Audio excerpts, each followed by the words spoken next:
Criminology is a true crime podcast that may contain discussion about violent or disturbing topics. Listener discretion is advised.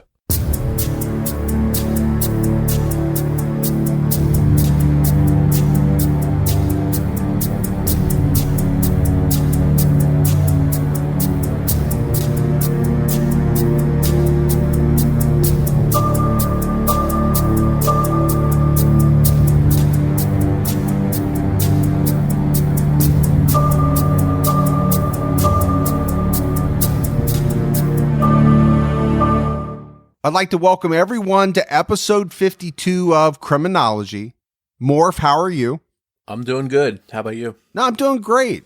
You know, last week we put out the episode on the Emash Hatchet murders.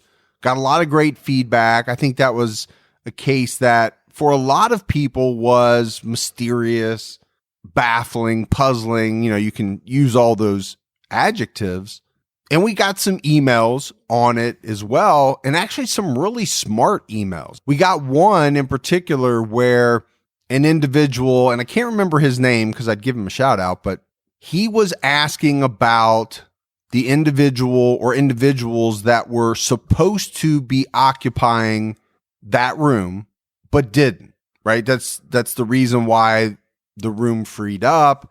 I think his question or his theory was, could that person or those people have been the intended target for the murderer or murderers? And I actually thought it was very smart, very interesting. It's something that obviously you and I didn't talk about. It's something I never even really thought about. And I wonder if someone would have access to information about who canceled a room.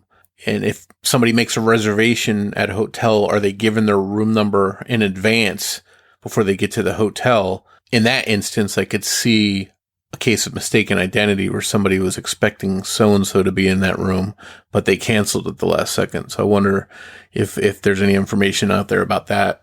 Well, you and I didn't find it, right? It's probably why we didn't talk about it during the episode, but it's interesting. And I think that's, for me, you know, one of the amazing things about the true crime community, right? Whether it's podcast listeners, online detectives, I really like that part. I like when people listen to an episode or research a case and then they start to develop their own questions, their own theories. I think that's part of the allure of true crime, especially when you're talking about the unsolved. One more thing people really wanted to know about was the locked door. We mentioned the door was locked and the maid had to use a house key, a pass key, to get into the room. And they wanted to find out, was the room locked with a regular lock or chained? And we actually reached back out to Sheriff Rodder, who clarified that it wasn't chained, it was locked in its normal way. So I think it's a case of one of those doors that's weighted in a typical hotel room that shuts behind you and locks. And that's the kind of door that it was. So that was a little bit on last week's episode. And we're getting ready to talk about another really interesting case. But before we get to it, let's do our Patreon shout outs. We had Audra, Caitlin Noel, Judy Gayline, Emily Smith jumped out at her highest level, Claire Sarah Melvin, Trisha Phillips, Iloni Holcomb, Claire Burton, Michelle Hamilton, and Elisa V. So, Morph, a lot of really great new support, and we appreciate it. We appreciate all the new Patreon support. We appreciate the continued support we get on Patreon as well. Yeah, there really is some tremendous Patreon support, and we can't thank you enough. And we just talked a little bit about the Emash Hatchet murders.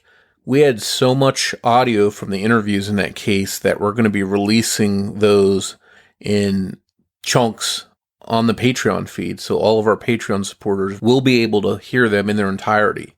And to get those and everything else we have on Patreon, all you have to do is go to patreon.com/criminology and sign up. All right, don't forget CrimeCon's coming up June 7th through 9th. If you're going and you haven't bought your badge yet, make sure you use our promo code Criminology19. You'll save 10% off your standard badge price.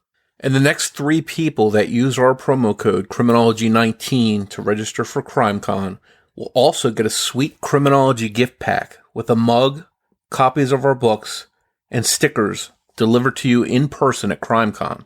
So save some money and get some Criminology merch in the process. All right, Morph, now that we have all of that out of the way, it's time to dive into this case.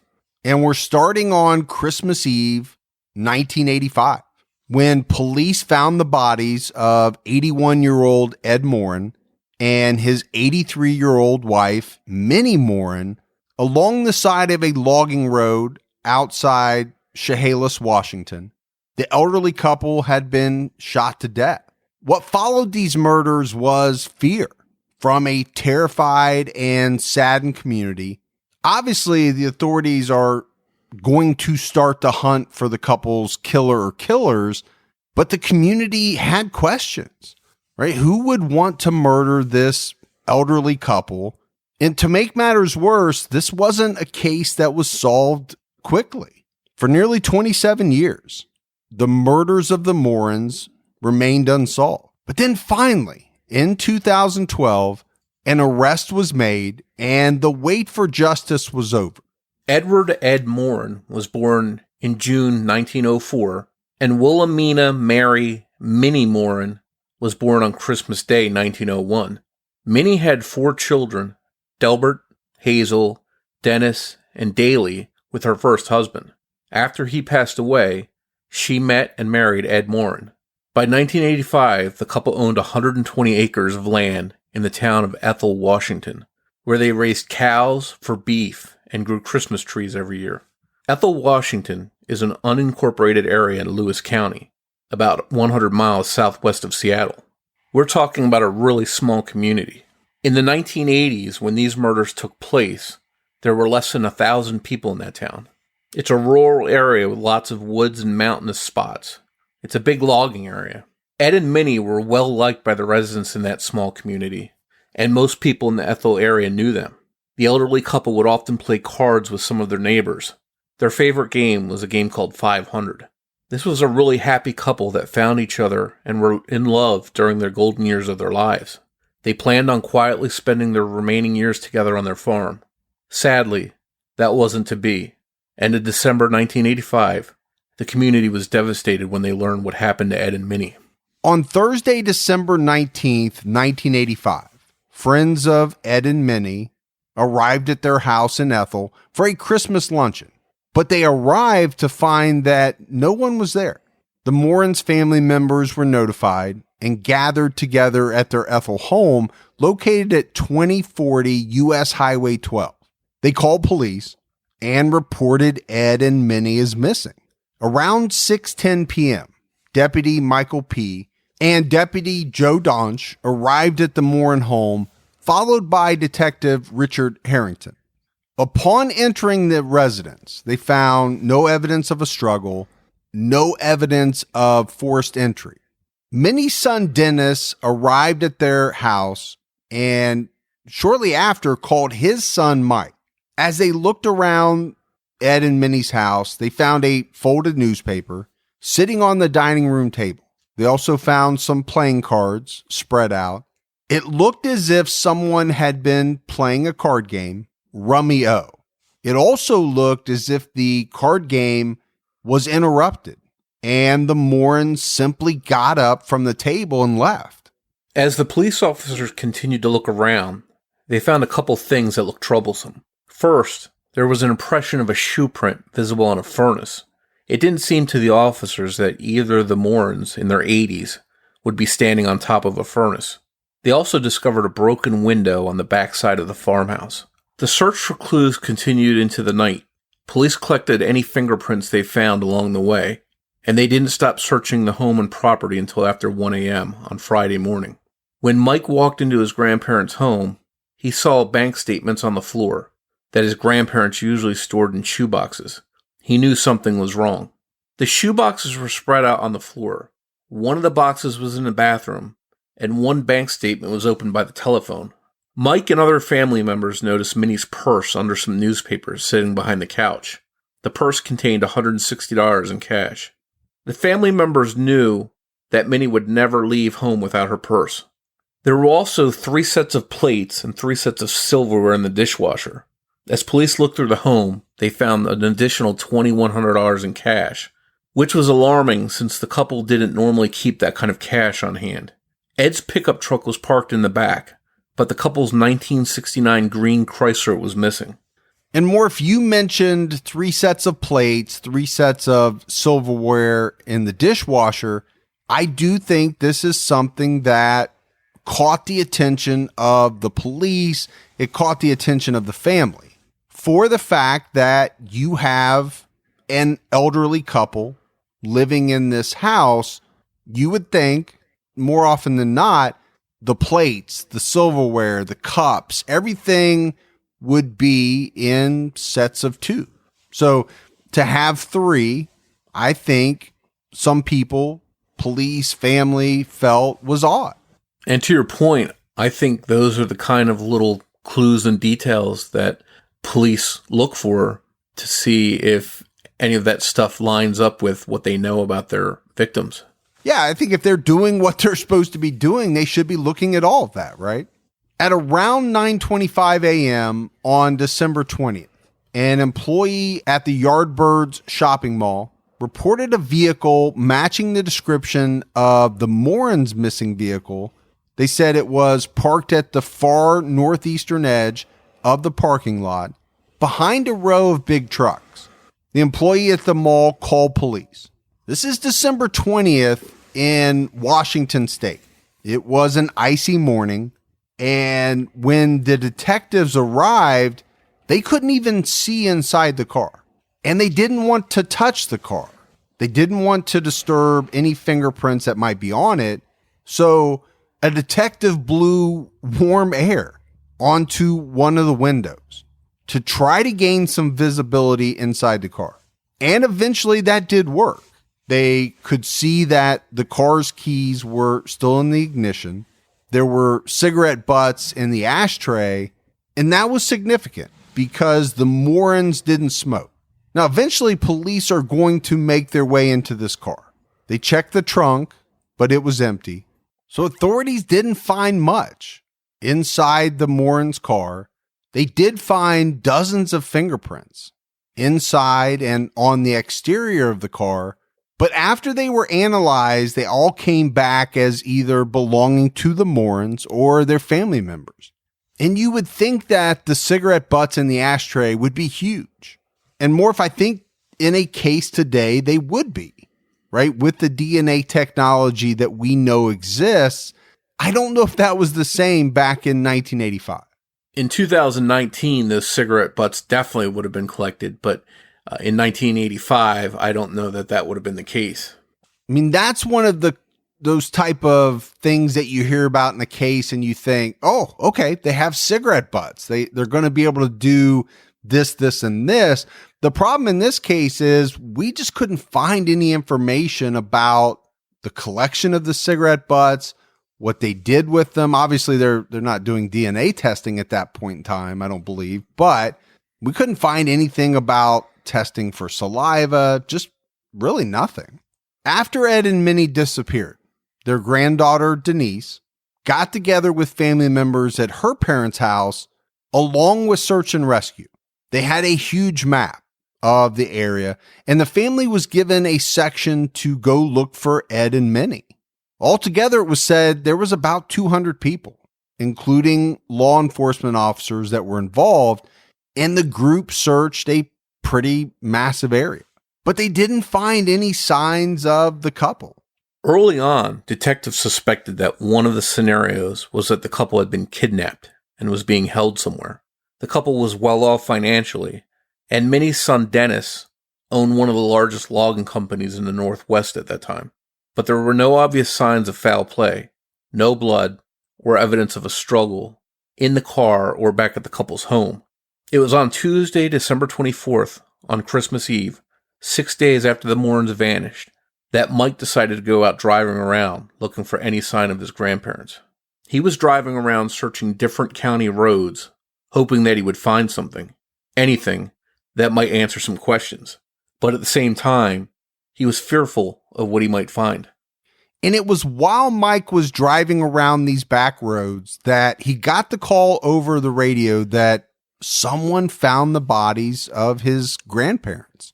It was a man traveling down Stearns Road near Adna, Washington. This is about 20 miles northwest of the Maurins' home. He saw what appeared to be a CPR dummy alongside the road. But as he got closer, he realized it was the body of an elderly woman. Then he saw the body of an elderly man nearby in some brush.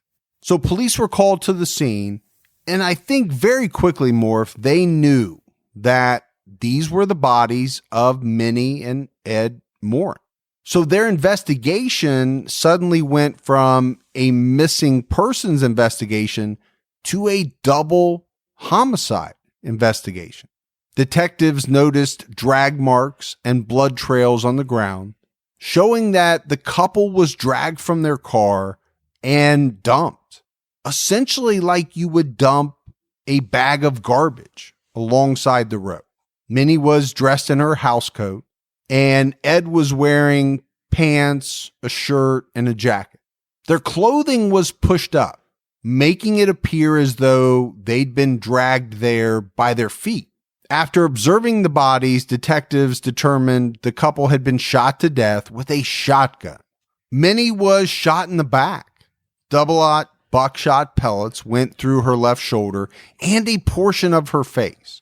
Ed was shot pretty much dead center in the back. Now, later, police would determine that the shotgun used to kill the couple was a 12-gauge shotgun that had a shortened barrel, similar to a sawed-off shotgun. I think it's a good time to talk a little bit about shotguns and shotgun ammo for listeners that may not be familiar with some of the terminology or the differences. The smaller the number of the gauge of the shotgun, the stronger the shot is. So a 12 gauge is a stronger and more powerful gun than, say, a 16 gauge or a 20 gauge. If you saw off the barrel, it makes the shotgun easier to maneuver in close quarters, but the pattern of the shot widens, spraying a larger area with pellets. As far as shotgun shells, they come in a variety of sizes and loads. Small game loads have many more small pellets. Buckshot shells for shooting larger game like deer have less pellets, but they have a much larger diameter. Being shot with a 12-gauge shotgun with either kind of shell could certainly be fatal, but being shot with double-aught buckshot would be much harder to survive as the pellets from those shells do a lot more damage. And I think this is a really brutal way to kill anyone, but when you look at the couple, an elderly couple in their 80s, it just seems really cruel.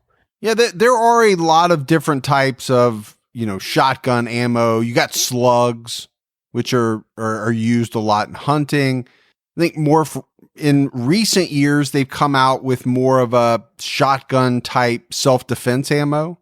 So it's a mixture of pellets and larger, almost like disc-like things that come out. So, but I think the key is, and you said it, being shot with a shotgun is a horrible proposition, especially when you're talking about a 12-gauge shotgun in very close proximity with any type of load, let alone, double-aught buckshot.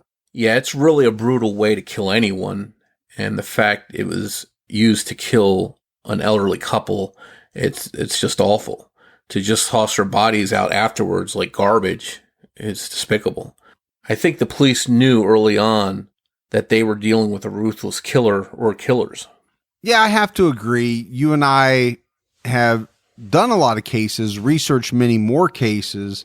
What I tend to find through audience participation, emails, the social media things that we get, some of the toughest murders to talk about are when the victims are either very young or very old. If you've made it to your early 80s, you're, like you said, I think early on more, if you're in the golden years of your life, people don't expect an elderly couple like this that is well liked in the community to, number one, be executed by a sawed-off shotgun. And then number two, like you talked about, tossing their bodies out like garbage. I think both of those acts takes a special kind of depravity. But police didn't find any sign of the shotgun used to kill the Maurins with the bodies. The biggest piece of evidence detectives did find was a bank receipt from Sterling Savings and Loan in Chehalis, Washington. This was found in Ed's pants pocket. And we mentioned Chehalis early on. It's about 5 miles northeast of where the bodies were found, about 20 miles northwest of the Maurins' home. So police contacted the bank, and they found that at around closing time on December 18th, this is the night before authorities believed Ed and Minnie were murdered, Ed Maurin called the bank to request a withdrawal of a large sum of money. Then he called back again the next day between 9:30 a.m. and 10 a.m., and he asked a bank teller, Ed did, "Do you have any money?" This bank teller, Pat Hull, thought Ed was joking around and replied, "Yeah, we have a dime or two." And Ed apparently said, "Well, I'm going to need more than that." When the bank teller asked Ed how much, he said $8,500. And the reason that he gave the bank teller was that he was going to buy a car. A short time later, Ed arrived at the bank around 10:30 a.m., but the money wasn't ready yet. The bank teller asked Ed where Minnie was, and he said she was in the car because she wasn't feeling well. While they got the money ready, Ed returned to the car to wait. When the money was finally ready, the bank teller proceeded to take it outside to Ed. But before she got too close to the car, Ed got out and walked up to her. She thought she saw someone else in the back seat of the car moving around, but she couldn't be sure. After learning about the large withdrawal of money, detectives wondered who knew the Maurins had that much money, and also who had access to their home. They started taking a closer look at family members. Some were looked at more than others because of their history. The Maurins' grandson Mike was one of them. At the time, he was drinking too much and involved in things that he shouldn't have been involved in. They also looked at another grandson, Roger. Detectives interviewed both grandsons, but there was no evidence pointing to either one of them being involved in the murders, and they were never arrested. Between 1984 and 1986, there were a number of major crimes, murder, rape, that occurred in Washington's massive acres of forest. This is roughly 2,500 square miles. It was also during that time that the Green River Killer, Gary Ridgway, was killing and dumping multiple bodies in and around these areas. Interstate 5 runs right through Lewis County. And because of that, it brings some transients, but it also brings some criminals to the area.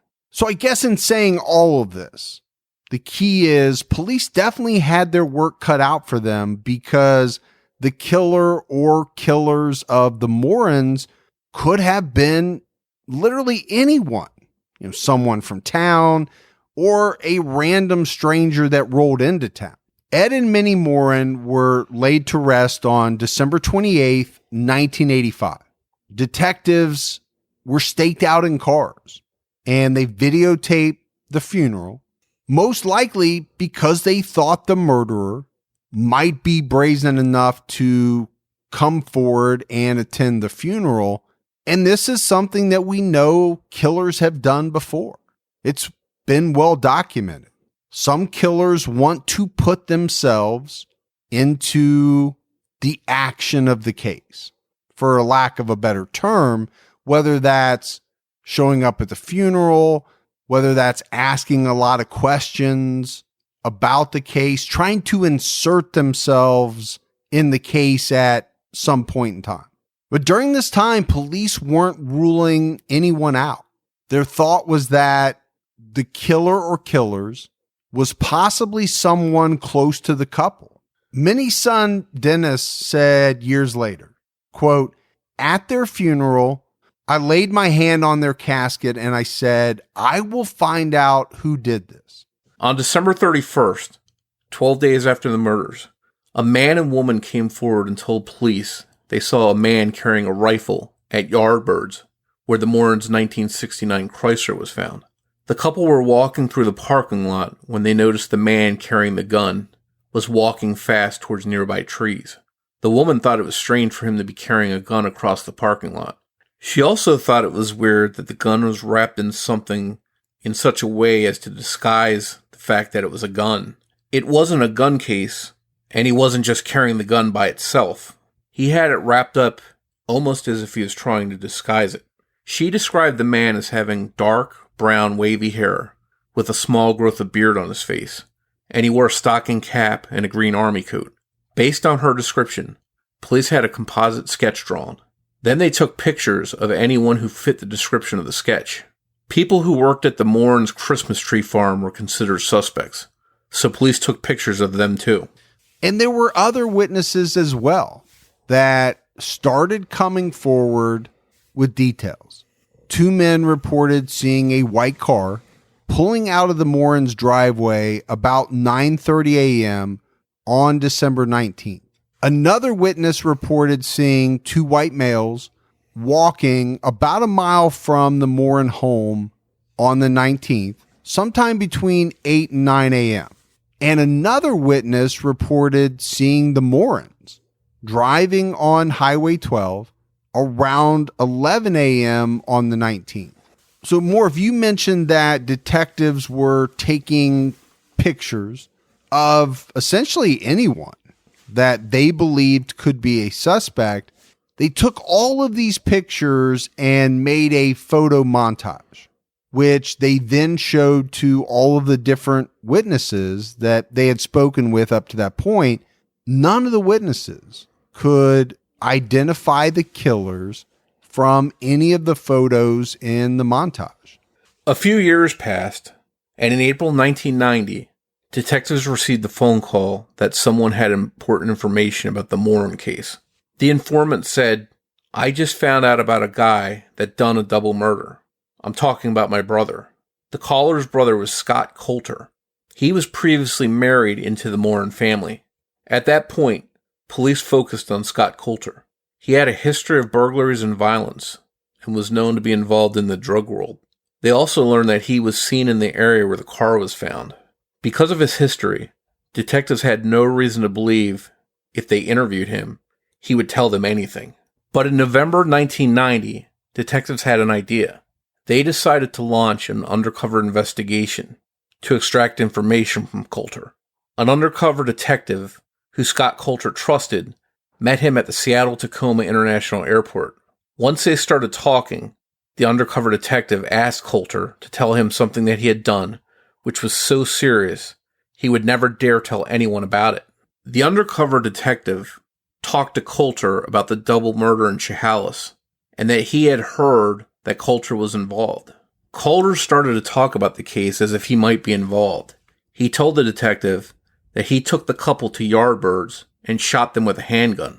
Police knew that he was giving them bogus information, and that Scott Coulter was not their man, and detectives were back to square one. In 1991, police got a tip that they should interview Robin Riff. Robin was the ex-wife of a man named Rick Riff. The two married in the 80s. Robin already had 3 kids from a previous relationship, and Rick was unemployed.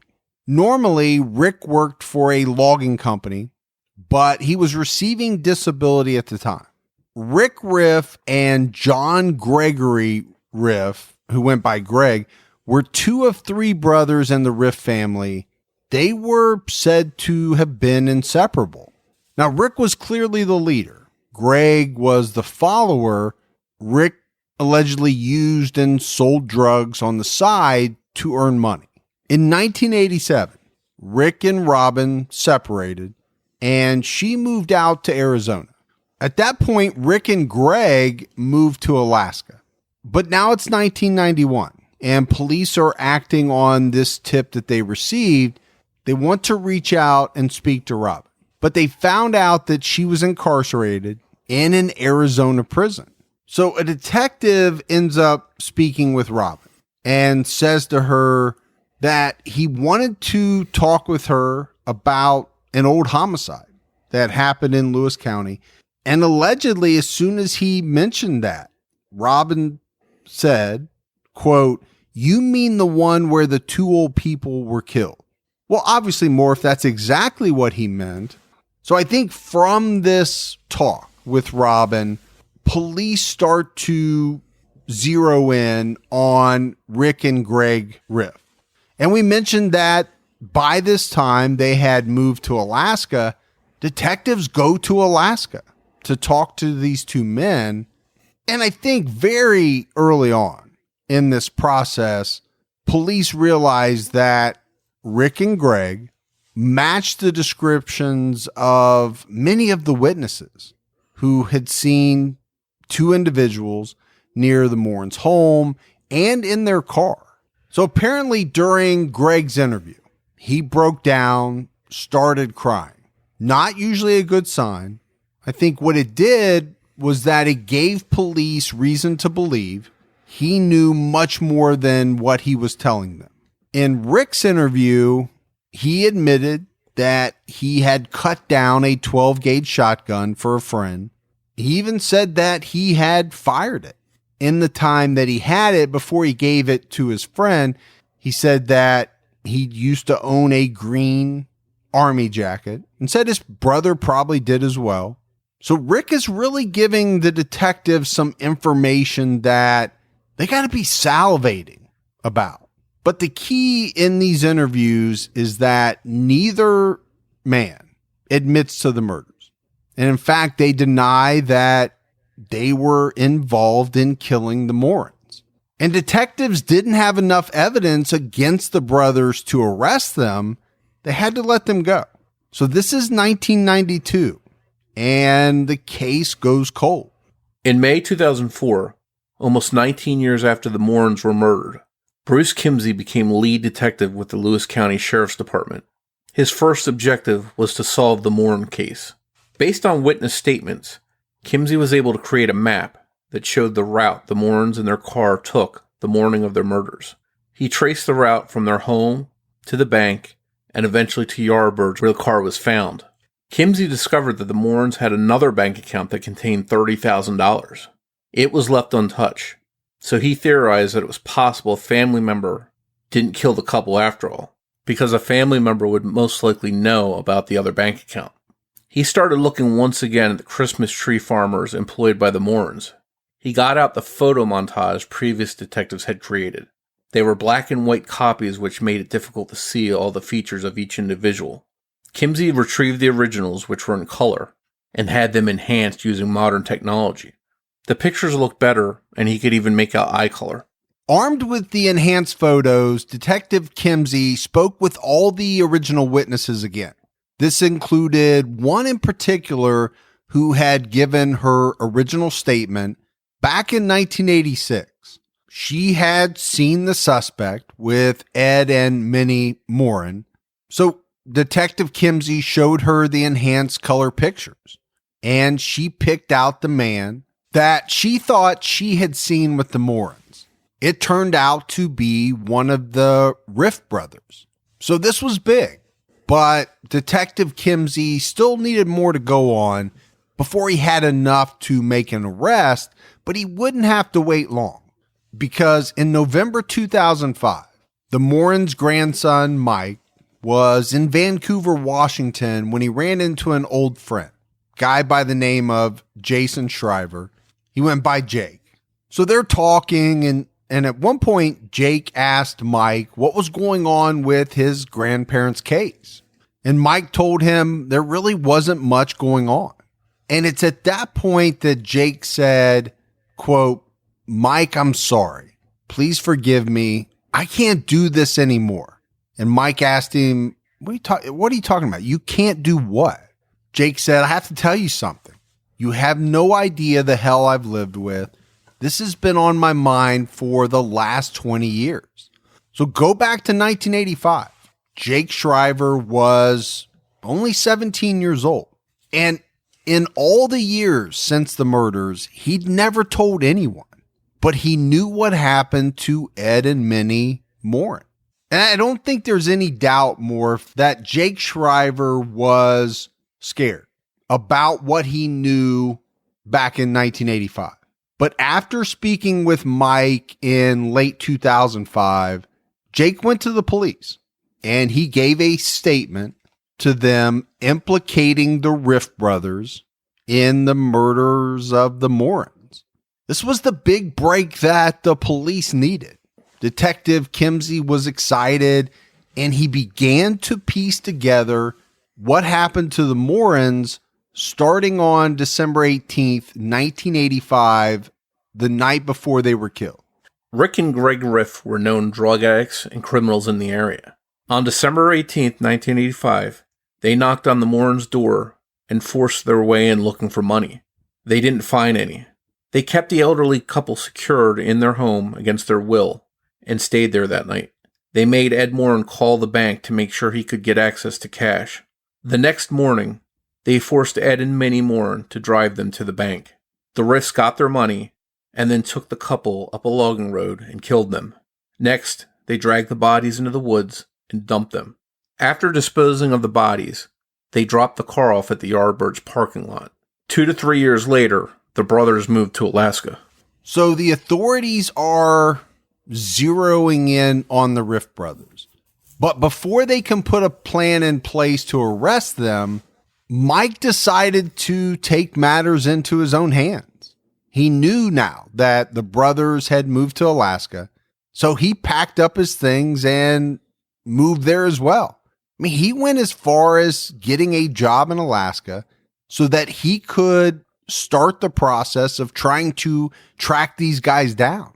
And he found out eventually where they were. So he had made the decision. He was going to take care of the situation and get justice on his own. Essentially an eye for an eye. He scoured the bars looking for them, but he couldn't pin them down, right? People that he talked to either hadn't heard of them, or if they had, they didn't want to admit that they'd heard of them. But as Mike is doing this, he gets a call from his father, Dennis. Dennis knew why Mike had gone to Alaska, and he told him on the phone what he was doing wasn't the right way to handle it. His grandparents, Ed and Minnie, wouldn't want him to do this. And I think his father finally got to Mike. Mike packed up reluctantly and went back home, waited for the police to make an arrest. And more, if I do think it's hard to fault Mike for wanting to avenge his grandparents' cold-blooded murders. I think most people in that situation would, after finding out who killed their loved ones, would want some type of revenge. Now, I don't know how many people would pack up and move to Alaska to try to exact it. Yeah, I agree. I think it's human nature to want to go after these guys, knowing that they did this to your grandparents. But then that opens up a can of worms for him. If he goes through with it, he's the one going to jail. But luckily, in this case, his father was able to talk him down. Yeah, I'm not advocating it for sure. It's not a good idea. But I think in a lot of people's minds, in these types of situations, the thought is there. Luckily, not many people act on it, but you cannot fault somebody for thinking it for sure. I think a lot of people think about, man, if I could just get my hands on them, I'll take care of it myself. And the wait for an arrest was a long one. Finally, in July 2012, Detective Kimsey had enough information to go to Lewis County Prosecutor Jonathan Meyer to request warrants to arrest the Riff brothers for the murders of Ed and Minnie Maurin. On July 6th, Kimsey got his warrants and booked flights to Alaska. It was then that he learned that Greg Riff had died the week before. Greg died of natural causes, but Kimsey knew that Rick Riff was still alive. So a team of investigators were dispatched from the Lewis County Sheriff's Office to Alaska to make the arrest of Rick Riff in connection with the Maurin murders. And it was on July 8th, 2012. This was more than 26 years after the murders. 53-year-old Rick Riff was arrested in King Salmon, Alaska. He was charged with 2 counts each of first-degree murder, kidnapping, robbery, and 1 count of burglary, and held on a $5 million bail. He declined to waive extradition proceedings, and at his first hearing, he declined a public defender and said he was going to hire his own attorney. Rick's trial for the murder of the Maurins began in October of 2013, and the prosecution really had no physical evidence tying Rick to the murders. The prosecution's case was based almost entirely on various eyewitness identifications made from the montage of photos or the composite sketch. One witness, Nana Pierce, testified that she saw a suspicious man looking around the neighborhood on December 18th, 1985. She said he appeared to be in his 20s. The young man stopped his truck on Highway 12 and got out. He looked at the surrounding houses, including the Maurins, and then approached her house. He asked Pierce if he could look around her property for some gas because his truck had run out of it. She told him, no, I don't think so. Maybe ask another neighbor, and this guy left. It was in 2012 that Detective Kimsey met with Pierce, and he showed her all of the photos. When he asked her to pick out the suspicious man that she saw that day, she picked out a photograph of Rick Riff. On the 7th day of the trial, Marty Lee Smeltzer took the stand. In 1985, he told police he overheard Rick and Greg Riff plotting to rob and later murder an elderly couple near Ethel, Washington. At trial, Smeltzer told the jury that a week before the murders, he was at a party with his cousin.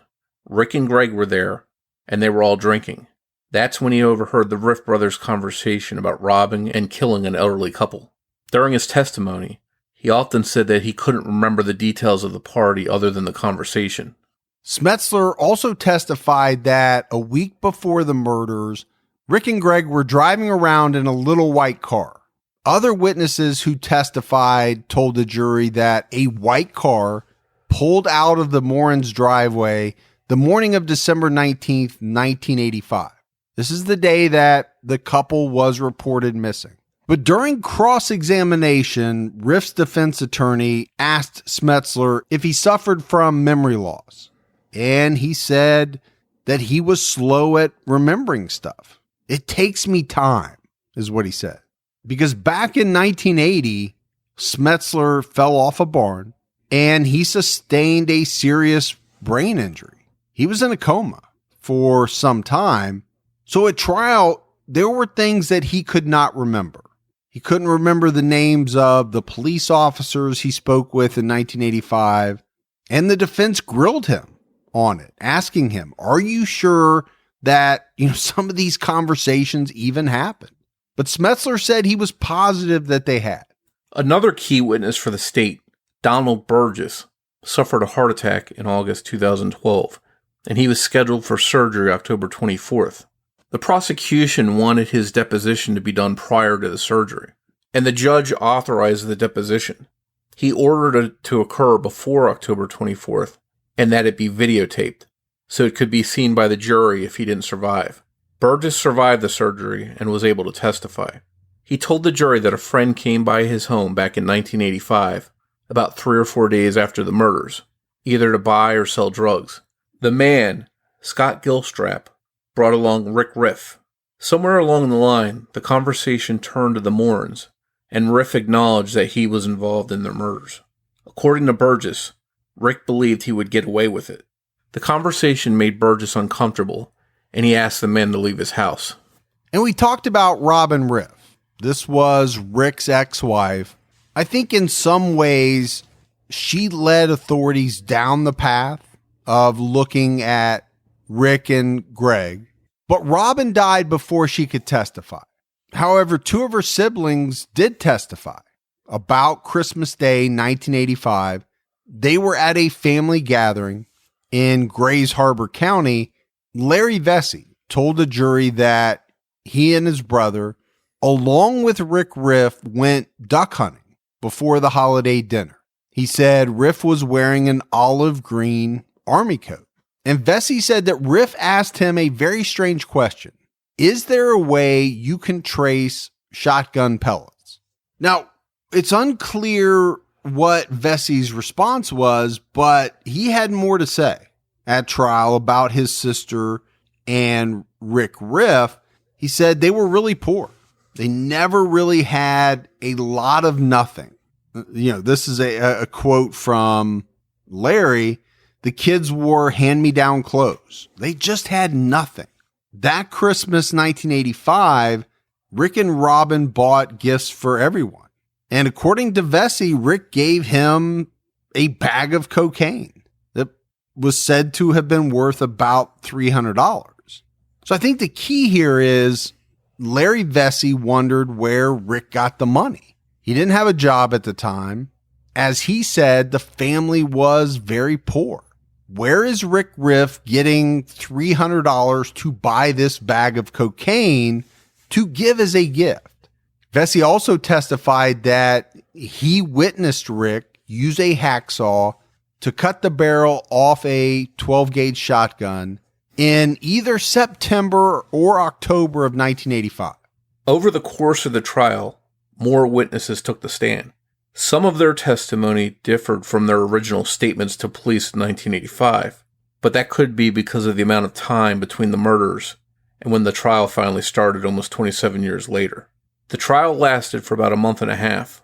On Monday, November 18, 2013, a jury of 8 women and 4 men found Rick Riff guilty on all 7 felony counts, including first-degree murder, robbery, kidnapping, and burglary.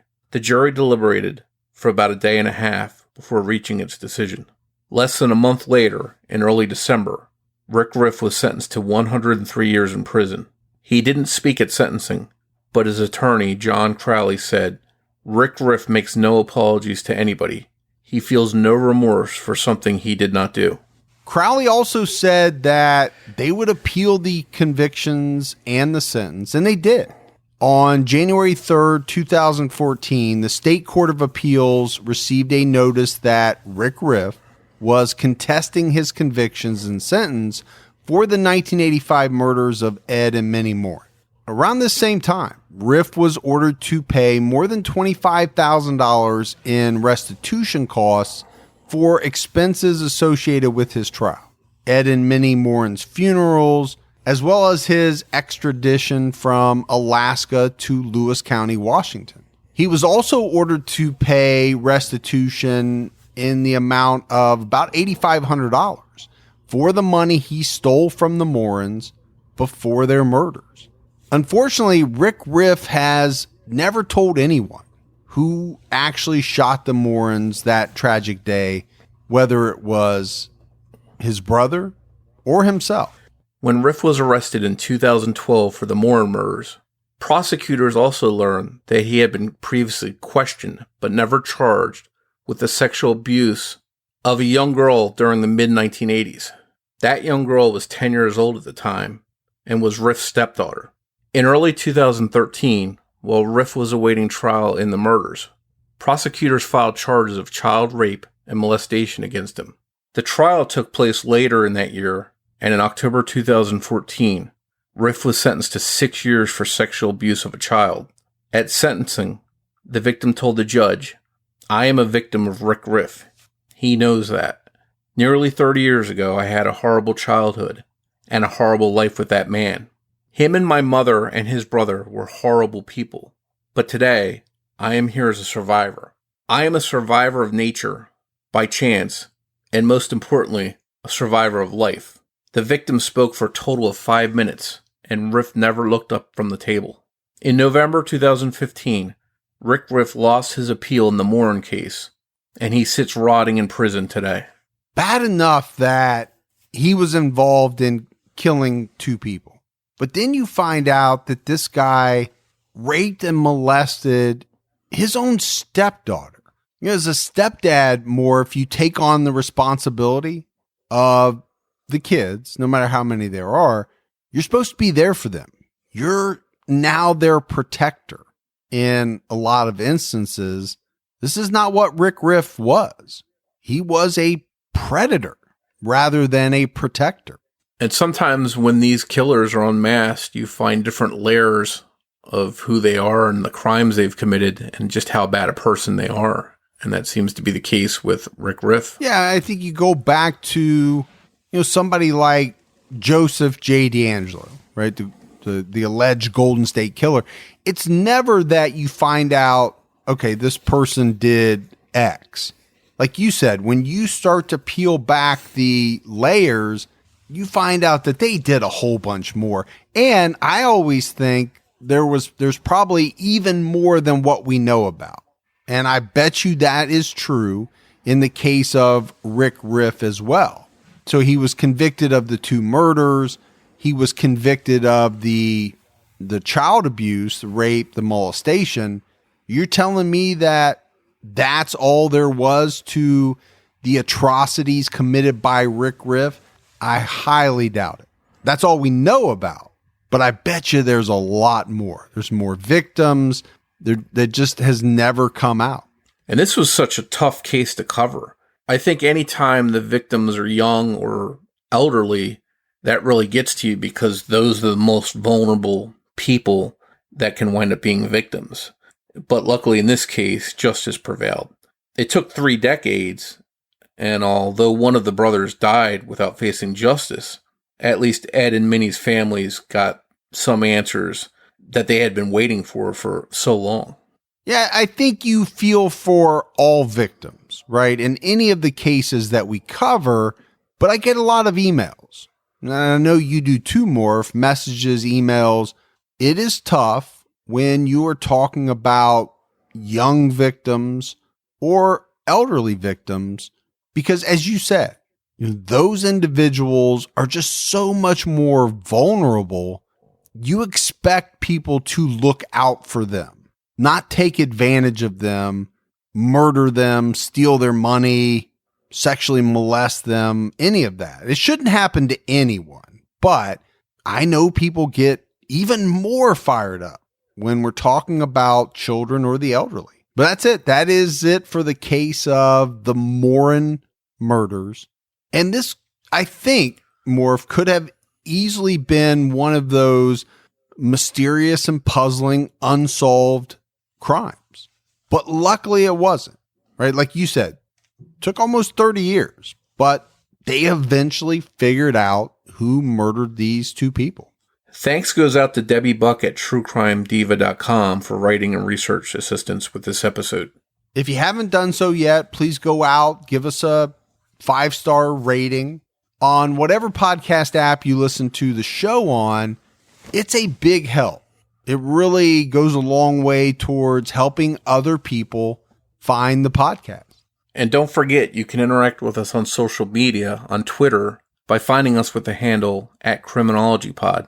We're on Facebook as well. You can just search for Criminology Podcast on Facebook, or join our Facebook discussion group, which is Criminology Podcast Discussion and Fans. Our friend Paul Holes just started a new true crime podcast called Jensen and Holes, The Murder Squad. Be sure to go check that out. All right, Morph, you got anything else before we wrap up this episode? I am good. I'm glad that we found some answers in this one, and I look forward to the next episode. Yeah, me too. And we will come to you with that next episode next Saturday night. So for Mike and Morph, we will talk to you then. Take care, everyone.